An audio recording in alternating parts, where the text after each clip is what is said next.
Hello दोस्तों, स्वागत है आपका हमारे चैनल में। आज का हम इस वीडियो में दोस्तों आपको हम क्लास 12 का विद्युत आवेश तथा क्षेत्र चैप्टर पढ़ा रहे हैं।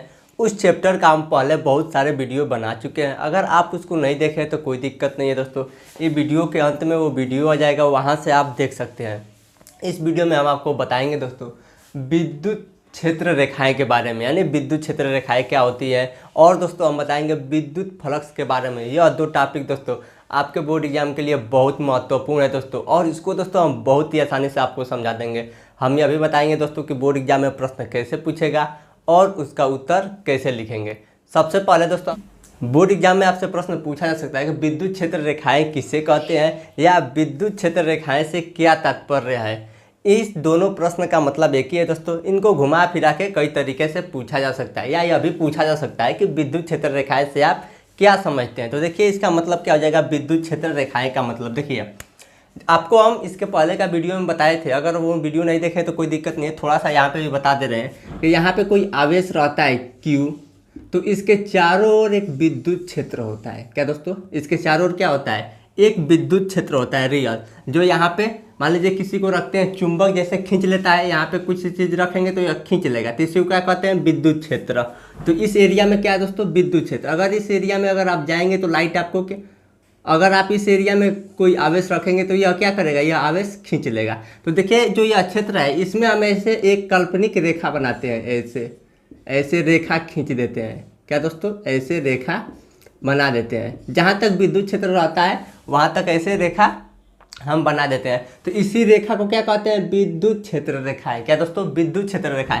यह रेखाएं रियल में नहीं दिखती है, हम लोग कल्पना करके बना देते हैं। क्या दोस्तों, जो यह रेखाएं है विद्युत क्षेत्र में हम लोग बनाते हैं वो कल्पना किया जाता है, वो रियल रेखाएं दिखती नहीं है। आप चिंबुक है, देखिए हम आपको चिंबुक दिखा दे रहे हैं। देखिए जो यह चिंबुक है इसके चारों ओर कोई रेखाएं नहीं ना दिख रही है, नहीं दिख रही है। लेकिन हम यहाँ पे क्या करेंगे, जो यह चुंबक है इसका जो इतना दूर क्षेत्र है इसमें हम लोग क्या करेंगे, रेखाएं कल्पना कर लेंगे कि ऐसे रेखाएं होती है। तो यह क्या हो गया दोस्तों, यह काल्पनिक रेखाएं हैं। तो देखिए इसी का यहाँ पे परिभाषा लिखा गया है, विद्युत क्षेत्र रेखाएं वह काल्पनिक रेखाएं। क्या दोस्तों, जो यह रेखाएं है क्या है, काल्पनिक रेखाएं जो वास्तविक विद्युत क्षेत्र को प्रदर्शित करती है। क्या दोस्तों, यहाँ पे क्या है, विद्युत क्षेत्र वास्तविक है लेकिन रेखाएं क्या है, काल्पनिक है। तो वह काल्पनिक रेखाएं, यह रेखाएं क्या है दोस्तों, काल्पनिक रेखाएं जो विद्युत क्षेत्र को प्रदर्शित करती है। यह रेखाएं क्या कर रही है दोस्तों, विद्युत क्षेत्र को प्रदर्शित कर रही है। यही ना रेखा बता रही है कि यहाँ तक विद्युत क्षेत्र है, तो यह रेखा क्या कर रही है, विद्युत क्षेत्र को प्रदर्शित कर रही है। तो इसी को हम लोग क्या कहते हैं, विद्युत क्षेत्र रेखाएं कहते हैं। एक बार और ध्यान समझिए दोस्तों, वह काल्पनिक रेखाएं। क्या दोस्तों, यह क्या है, काल्पनिक रेखाएं जो वास्तविक विद्युत क्षेत्र को, जो विद्युत क्षेत्र है क्या है दोस्तों, वास्तविक है, तो वास्तविक विद्युत क्षेत्र को प्रदर्शित करती है, उसे हम लोग क्या कहते हैं, विद्युत क्षेत्र रेखाएं कहते हैं। ठीक, आगे दोस्तों आपसे बोर्ड एग्जाम में प्रश्न पूछा जा सकता है कि विद्युत क्षेत्र रेखाएं का गुण बताइए। गुण यानी क्वालिटी क्या क्या होता है। तो देखिए हम आपको विद्युत क्षेत्र रेखाओं का गुण बता रहे हैं। देखिए पहला गुण है, मान लीजिए यहाँ पे एक धन आवेश है और यहाँ पे एक ऋण आवेश है। तो जो विद्युत क्षेत्र रेखाएं दोस्तों धन आवेश से शुरू होंगी और ऋण आवेश पे चली जाएंगी, ऐसे शुरू होंगी और ऋण आवेश पे चली जाएंगी, ऐसे शुरू होंगी और ऋण आवेश पे, यहाँ से विद्युत क्षेत्र रेखाएं निकलेगी और ऐसे चली जाएगी, यहाँ पे भी विद्युत क्षेत्र रेखाएं निकलेगी और ऐसे चली जाएगी। तो विद्युत क्षेत्र रेखाएं का पहला गुण होता है दोस्तों कि वह धन आवेश से निकलती है और ऋण आवेश पर जाती है। क्या हो रही है दोस्तों, देखिए विद्युत क्षेत्र रेखाएं कहाँ से निकल रही है, धन आवेश से, और कहाँ पे जा रही है, ऋण आवेश पे जा रही है। तो पहला गुण हो जाएगा दोस्तों विद्युत क्षेत्र रेखाएं का कि वह धन आवेश से निकल कर ऋण आवेश पर जाती है। देखिए वही चीज़ यहाँ पे लिखा है, विद्युत क्षेत्र रेखाएं धन आवेश से प्रारंभ होती है, प्रारंभ यानी धन आवेश से शुरू होती है, ठीक, और कहाँ पे समाप्त होती है, ऋण आवेश पे समाप्त होती है। तो देखिए धन आवेश से शुरू हो रही है और ऋण आवेश पे समाप्त हो रही है। देखिए कितना आसान है दोस्तों, बस इसी प्रकार से क्वेश्चन आपसे पूछा जाएगा। लेकिन आपसे पूछेगा कि विद्युत क्षेत्र रेखाएं का गुण लिखिए, तो केवल एक गुण नहीं लिखना रहता है, 3 या 4 गुण लिखेंगे तो आपको 3 या 4 नंबर मिल जाएगा। क्योंकि दोस्तों यह बोर्ड एग्जाम में आपसे 4 नंबर में प्रश्न पूछा जाएगा, तो 4 गुण तो लिखना पड़ेगा। तो यह हो गया पहला गुण। अब देखिए दोस्तों दूसरा गुण को ध्यान से समझिए। दूसरा गुण हो जाएगा दोस्तों, मान लीजिए यहाँ पे केवल धन आवेश है। क्या दोस्तों, ऋण आवेश नहीं है। तब क्या होगा, जब केवल धन आवेश रहेगा तो विद्युत क्षेत्र रेखाएं धन आवेश से निकलेंगी और अनंत पर समाप्त होगी। क्या दोस्तों, अनंत यानी बहुत दूर चली जाएंगी। जब केवल धनावेश रहेगा, देखिए यहाँ पे धनावेश और ऋणावेश दोनों है, तो धनावेश से निकल कर ऋणावेश में चली जा रही है। लेकिन यहाँ पे जब केवल धनावेश रहेगा तो धनावेश से निकल कर अनंत यानी बहुत दूर चला जाएगा। क्या दोस्तों, अनंत यानी बहुत दूर चला जाएगा। और दोस्तों जब केवल ऋण आवेश रहेगा तो क्या होगा, क्या दोस्तों, जब केवल ऋण आवेश रहेगा तो अनंत से आएंगी रेखाएं, क्या होगी, अनंत से आकर और इस आवेश पर चली आएंगी। रेखाएं क्या होगी, अनंत से आएंगी। अनंत यानी बहुत दूर से आएंगी। जब केवल धन आवेश रहेगा तो रेखाएं तो निकलेंगी तो बहुत दूर चली जाएंगी। लेकिन जब ऋण आवेश रहेगा तो बहुत दूर से रेखाएं आएंगी और ऋण आवेश पर चली जाएंगी। बहुत दूर से ऐसे रेखाएं आएंगी, ऋण आवेश में चली जाएंगी। तो देखिए वही चीज़ यहाँ पे लिखा है, धन आवेश के लिए यह धनावेश से शुरू होकर अनंत पर समाप्त होता है। धनावेश के लिए क्या होता है दोस्तों, धन आवेश से शुरू होकर अनंत पर समाप्त हो जाता है। ठीक, उसके बाद आगे है, और ऋण आवेश के लिए अनंत से शुरू होकर, ऋण आवेश में क्या होता है, जो विद्युत क्षेत्र रेखाएं हैं वह अनंत से आती है, यानी अनंत से शुरू होकर ऋण आवेश तक आती है। अनंत से शुरू होकर कहाँ तक आएगी, ऋण आवेश तक आएगी। तो आशा करते हैं दोस्तों इतना आपको आसानी से समझ में आया होगा। अब दोस्तों हम इसको मिटा कर आगे का 2 गुण बताएंगे और विद्युत फ्लक्स के बारे में बताएंगे। दोस्तों यह दोनों टॉपिक बोर्ड एग्जाम के लिए बहुत इंपॉर्टेंट है। तो चलिए दोस्तों हम इसको मिटा कर आगे का टॉपिक लिखकर आपको बता रहे हैं।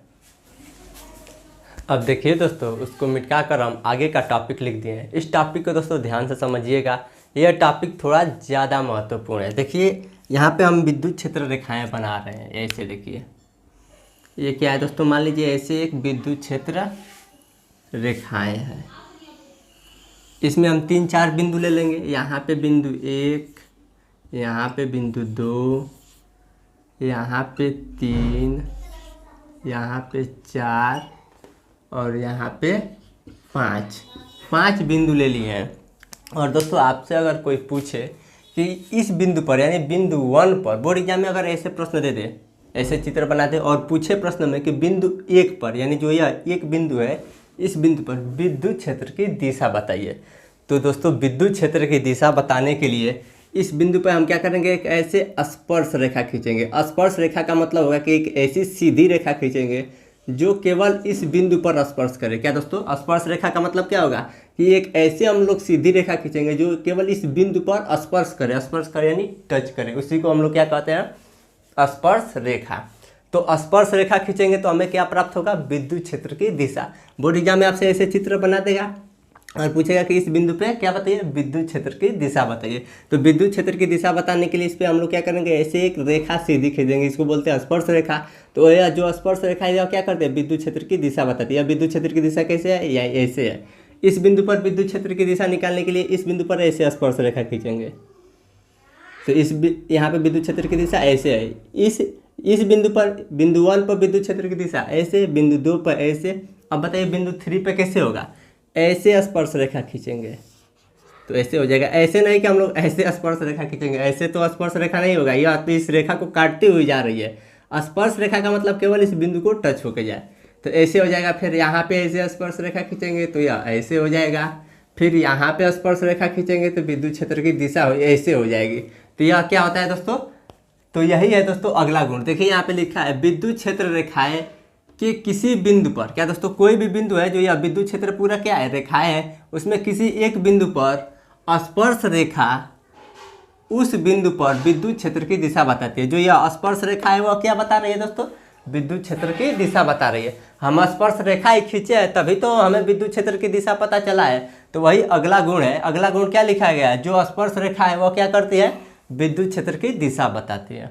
अब देखिए अगला चौथा क्या है दोस्तों, चौथा को ध्यान से समझिएगा। जो विद्युत क्षेत्र या रेखाएं हैं, ऐसे मान लीजिए जो विद्युत क्षेत्र रेखाएं हैं, एक विद्युत क्षेत्र रेखाएं ऐसी हो गई और एक विद्युत क्षेत्र रेखाएं ऐसी हो गई। तो यह दोनों रेखाएं क्या कर रही है, ये यहाँ पे काट रही है। तो जब यहाँ पे काटेंगे तो ये इसका दिशा 2 हो जाएगा, क्योंकि यह एक ऐसी रेखा जा रही है तो यहाँ पे एक स्पर्श रेखा खींचेंगे और एक ऐसे स्पर्श रेखा खींचेंगे। तो दोस्तों जो विद्युत क्षेत्र होता है उसका 2 दिशा संभव नहीं है। क्या दोस्तों, जो विद्युत क्षेत्र होता है उसका क्या होता है, 2 दिशा संभव नहीं है। इसलिए दोस्तों विद्युत क्षेत्र रेखाएं एक दूसरे को कभी नहीं काटती। बोर्ड एग्जाम के लिए बहुत महत्वपूर्ण क्वेश्चन है दोस्तों। बोर्ड एग्जाम में आपसे प्रश्न पूछेगा कि विद्युत क्षेत्र रेखाएं एक दूसरे को क्यों नहीं काटती है। तो क्यों नहीं काटती है दोस्तों? क्योंकि जब वो काटेंगी तो वहाँ पे दो दिशा हो जाएगा, जो कि संभव नहीं है। दो दिशा संभव नहीं है, विद्युत क्षेत्र का दो दिशा नहीं हो सकता। देखिए वही चीज़ यहाँ पे लिखा है, विद्युत क्षेत्र रेखाएं एक दूसरे को कभी नहीं काटती। क्या दोस्तों? जो विद्युत क्षेत्र रेखाएं हैं एक रेखा से और एक रेखा से कभी नहीं काटती है, क्योंकि ऐसा होने पर विद्युत क्षेत्र की दो दिशा होगी जो संभव नहीं है। क्या दोस्तों? जब यह काटेगी तो विद्युत क्षेत्र का क्या हो जाएगा? दो दिशा हो जाएगा, और जो कि वह संभव नहीं है। तो दोस्तों अब हम इसको मिटा कर विद्युत फ्लक्स बताएंगे, जो बोर्ड एग्जाम के लिए वो भी बहुत महत्वपूर्ण टॉपिक है। तो यहाँ पे यह टॉपिक समाप्त हो गया दोस्तों, विद्युत क्षेत्र रेखाएं और विद्युत क्षेत्र रेखाएं का गुण। अब हम इसको मिटा कर विद्युत फ्लक्स बताएंगे, जो बोर्ड एग्जाम के लिए सबसे ज़्यादा इंपॉर्टेंट है। और दोस्तों जो विद्युत फ्लक्स है उसको ध्यान से समझिएगा, क्योंकि उसका आगे का जो हम वीडियो बनाएंगे उसमें बहुत ही उपयोग है दोस्तों। इस चैप्टर में दोस्तों विद्युत फ्लक्स का बहुत महत्वपूर्ण योगदान है, इसलिए इसको अच्छे से समझिएगा। और दोस्तों उससे आपके बोर्ड एग्जाम में ज़्यादा प्रश्न पूछे भी जाते हैं। तो चलिए दोस्तों हम इसको मिटा कर हम विद्युत फ्लक्स आपको बता रहे हैं। अब देखिए दोस्तों, उसको मिटा कर हम अगला टॉपिक लिख दिए हैं। अगला टॉपिक है दोस्तों विद्युत फ्लक्स। यह टॉपिक दोस्तों आपके बोर्ड एग्जाम के लिए बहुत महत्वपूर्ण टॉपिक है, इसको ध्यान से समझिएगा। देखिए सबसे पहले हम यहाँ पे बना दे रहे हैं विद्युत क्षेत्र रेखाएं। मान लीजिए ऐसे विद्युत क्षेत्र रेखाएं जा रही हैं, ये सब क्या है दोस्तों? विद्युत क्षेत्र रेखाएं हैं, ठीक। अब देखिए इसमें अब हम लोग क्या करेंगे, जो ये विद्युत क्षेत्र रेखाएं जा रही हैं इसमें हम एक सतह लेंगे। सतह का मतलब ऐसे मान लीजिए घष्टी या कुछ भी मान सकते हैं दोस्तों। तो ऐसे मान ले रहे हैं हम सतह।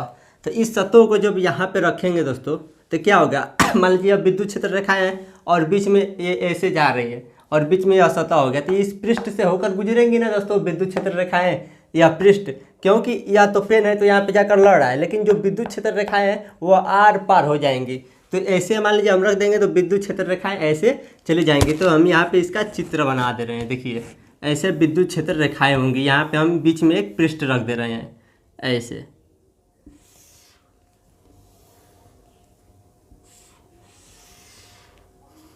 तो विद्युत क्षेत्र रेखाएं ऐसे आएंगी और यहाँ पे ऐसे चले जाएंगे, ऐसे आएंगे, इसमें ऊपर ऐसे चले जाएंगे, फिर आएंगे और ऐसे ऊपर चले जाएंगे। देखिए ऐसे विद्युत क्षेत्र, मान लीजिए यह क्या है, बीच में हम यहाँ पे रख दिए तो विद्युत क्षेत्र रेखाएं इसमें आ रही हैं और इसमें से होकर ऐसे चली जा रही हैं।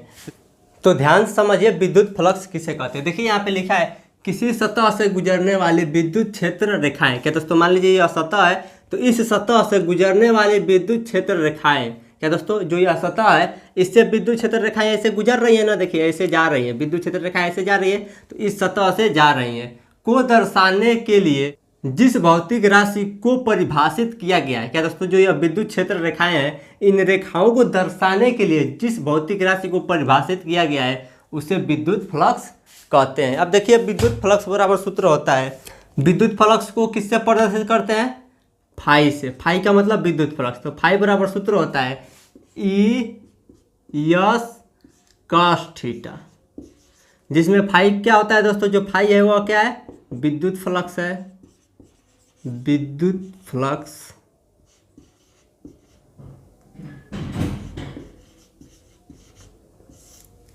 ई क्या है दोस्तों? जो यह ई है विद्युत क्षेत्र है, ई बराबर विद्युत क्षेत्र।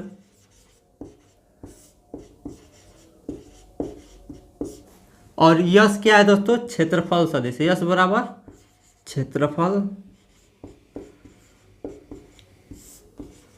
सदिश। उसके बाद क्या है दोस्तों? Theta, cos theta.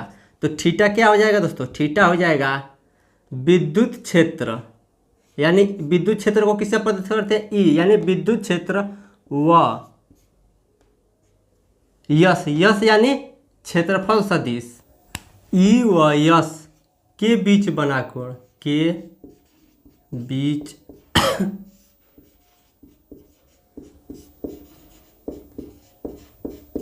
थीटा क्या है दोस्तों? जो यह ई यानी जो यह विद्युत क्षेत्र यह है और यश यानी क्षेत्रफल सदिश, यह क्या है? क्षेत्रफल सदिश है, के बीच बना कोण। देखिए यहाँ पे कितना अंश का कोण बन रहा है? 90 अंश। तो इसी के बीच बना कोण है जो थीटा है। तो E/S cos थीटा।